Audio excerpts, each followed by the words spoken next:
Kenyans were looking forward to President Uhuru Kenyatta on Saturday to either ease the lockdown and the dusk to dawn curfew imposed in the country to stem the spread of novel coronavirus after the president earlier had indicated that Kenyans would not be in lockdown forever. But to the shock of many, the head of state who addressed the nation few minutes past 3 extended the lockdown of Nairobi, Mombasa and Mandera, as well as the nationwide curfew by 30 more days. To the increase in patterns of infections, the cessation of movement into and out of the Nairobi metropolitan area, Mombasa and Mandera be further extended by 30 days. That the nationwide dusk to dawn curfew, currently in force until today, the 6th of June 2020, is extended for a further 30 days. The president, however, said that the current curfew hours, which were between 7 p.m. to 5 a.m., will now be relaxed from 9 p.m. to 4 a.m., beginning 4 a.m. Sunday morning. According to the head of state, if the country relaxes the interventions by 20%, it would have 200,000 infections and 30,000 new deaths by December 2020. Therefore, effective 7th June 2020, the nationwide dusk to dawn curfew will run from 9 p.m. in the evening to 4 o'clock or 4 a.m. in the morning.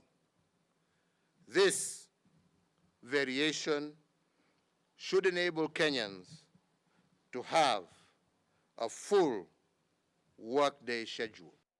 However, President Uhuru Kenyatta announced the lifting of the cessation of movement of Kwale and Kilifi counties and the cessation of movement order in and out of Eastleigh and Old Town from 4 a.m. Sunday morning. Cessation of movement into and out of Eastleigh area of Nairobi and the specific limitations in force with respect to the Old Town area of Mombasa that is currently in force shall lapse at 4 a.m.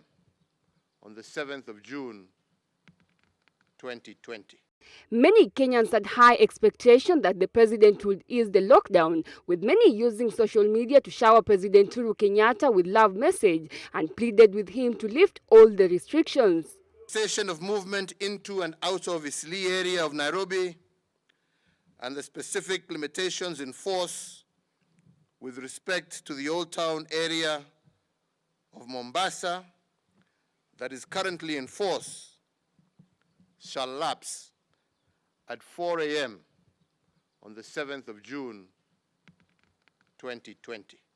Recent statements by senior government officials are tending to dampen the expectations of a majority of Kenyans, with some resigning to the possibility of the perpetuation of the status quo or a new order with just light changes. We are aware that people have not really been staying at home. Let's start from there. We are not blind to what has been going on, and the reason why we have continued to open up in some of the areas like the restaurants and so on is realization that some of these areas can be opened. And nobody has spoken about reopening. Let's just take this in our pace. Nobody has spoken about reopening. Despite the COVID-19 surge across the world, many countries on the continent have eased their lockdown restrictions. South Africa, Nigeria, Egypt and Ghana are some of the countries in Africa that have loosened the restrictions, feeling further lockdown will cripple the economy. Kate Silale, Switch TV.